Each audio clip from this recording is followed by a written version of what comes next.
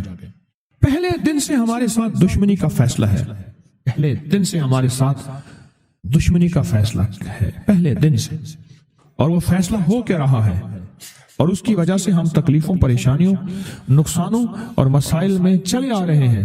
اب اس کا تحفظ کیا ہے؟ اس کی حفاظت کیا ہے؟ کیا کریں؟ ایک خود لڑیں، ہواؤں سے لڑنا۔ ہمارے یہاں ایک مائی تھی، اس کا بیٹا تھا، کہنے لگا میرا پتر ہر وقت ہوائی نہ لڑ دے، ہر بندے سے لڑتا ہے، ہواؤں سے بھی لڑتا ہے سارا دن، تو ہوا سے کون لڑے گا؟ اب خود کہتے ہیں ہوائی چیزیں، جنات کا نام ہم نے ہوائی چیزیں بھی رکھا ہوا ہے کہ ایسی چیزیں جو ہوا کے جھونکے کی طرح نظر نہیں آتی۔ ہمارے معاشرے میں جنات کو ہوائی چیزیں بھی، اوپر کی چیزیں بھی کہا جاتا ہے، ہوائی چیزیں بھی کہا جاتا ہے۔ ہوا سے کون لڑ سکتا ہے؟ بے بس ہیں ہم بے بس ہیں، ہم نہیں لڑ سکتے۔ پھر ایسی طاقت کو لے آئیں، ایسی طاقت کو لے آئیں جو لڑ سکتی ہے، اور وہ اللہ ہے، اور اس کی طاقت ہے، اور اس کی قوت ہے، اور اس کا 100% جمال ہے، جلال ہے، عزت ہے، عظمت ہے، وقار ہے، شان و شوکت ہے۔ وہ طاقت ہے جو لڑ سکتی ہے، کوئی نہیں لڑ سکتا۔ یاد رکھنا، جنات شیاطین سے کوئی نہیں لڑ سکتا۔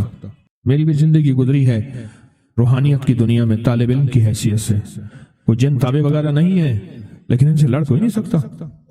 ان سے اگر اللہ کی مدد ساتھ نہیں ہے اور اللہ کے نام کی طاقت اور ڈھال ساتھ نہیں ہے، ان سے کوئی نہیں لڑ سکتا، اور نہ لڑنے کی کوشش کرنا۔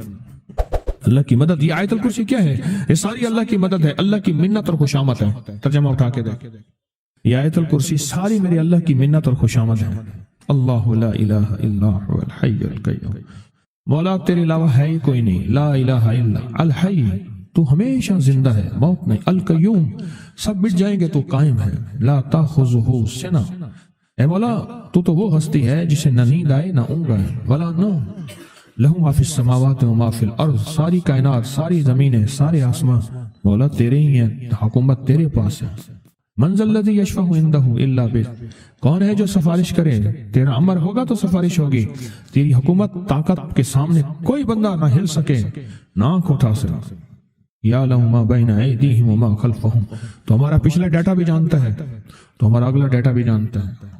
ہماری پچھلی کیمرے کی ساری ریکارڈنگ تیرے پاس ہے، ہماری اندھیرے اجالے تیرے پاس ہیں، ہماری صبح شامیں تیرے پاس ہیں، ہمارے دل کے تصورات تیرے پاس ہیں، دل کی سوچیں اور خیالات تیرے پاس ہیں۔ ولا یحیطون بشیء، اور تیری طاقت ہر کسی پہ غالب ہے، احاطہ کیا ہوا ہے، الا بما من علم، الا بس تیرے علم میں ہے۔ وسع کرسی، تیری کرسی بڑی وسیع ہے، تیرا اقتدار بڑا وسیع ہے، تیری حکومت بڑی وسیع ہے۔ تیرے پاس کئی سکندر آئے اور گئے، کئی سکندر آئے اور گئے۔ میں خوارزم میں گیا، وہاں بخارا سے آگے، بہت آگے، وہاں کا سفر تھا جہاز کا، بہت آگے، وہاں کئی میلوں میل، وہاں ایک شہر تھا، اس کا نام تھا نوراتا۔ شیخ ابو الحسن نوری رحمت اللہ علیہ، ہمارے بڑوں کی کتابوں میں ان کے تذکرے آتے ہیں، ان کا وہاں مزار تھا، اور لوگ ان کے ہاں آ کے 9 راتیں گزارتے تھے، اور وہ اللہ اللہ سکھاتے تھے۔ یہ بڑوں کے ہوتے تھے، جیسے سال کے بعد، یہ بھی آج راز بتا دوں، سال کے بعد بزرگ ہر کونے، ہر کریے، ہر گوشے میں نکل جاتے تھے، لوگوں کو اللہ اللہ سکھاتے تھے۔ ایک جگہ مخصوص ہوتی تھی، مرشد کا آستانہ، سال کے بعد وہیں جمع ہوتے تھے اور ایک دوسرے سے ملتے تھے، میل جول ہوتا تھا۔ اس میل جول کا نام ہے میلہ، ملنا، میل جول۔ اب وہ میلہ بنتے بنتے کہاں نکل گئی، میلے کا نام آتے ہی فوراً سرکس آتی ہے۔ حالانکہ میلہ کیا تھا؟ ملتے تھے، فلاں علاقے کے حالات کیا ہیں، فلاں گاؤں کے، فلاں قریے کے، فلاں شہر کے کیا حالات ہیں، وہاں لوگوں کی دینی حالت، ایمانی حالت کیا ہے، وہاں کیا باطل کفر ہے، وہاں کیا نظام ہے، کیا ایک دوسرے سے ملتے حالات بتاتے تھے۔ پھر چند دن ساتھ رہتے تھے، ایک دوسرے سے حالات لے کے پھر لوگوں کو اللہ اللہ سکھانے نکل جاتے تھے، پھر سال کے بعد اکٹھے ہوتے تھے۔ اس کا نام تھا میلہ، اس کا نام تھا میلہ۔ اور اس کا نام کیا تھا؟ پہلے کیا بتایا میں نے؟ نوراتاں۔ نوراتیں کسی درویش کے پاس آتے تھے، اللہ کا نام بھی سکھاتے تھے، دم بھی کرتے تھے، دعا بھی کرتے تھے، اس کو اللہ اللہ بھی کراتے تھے، بھلا چنگا، صحت مند، تندرست، مسائل کو حل پا کے چلا جاتا تھا۔ یہ تھا نوراتاں۔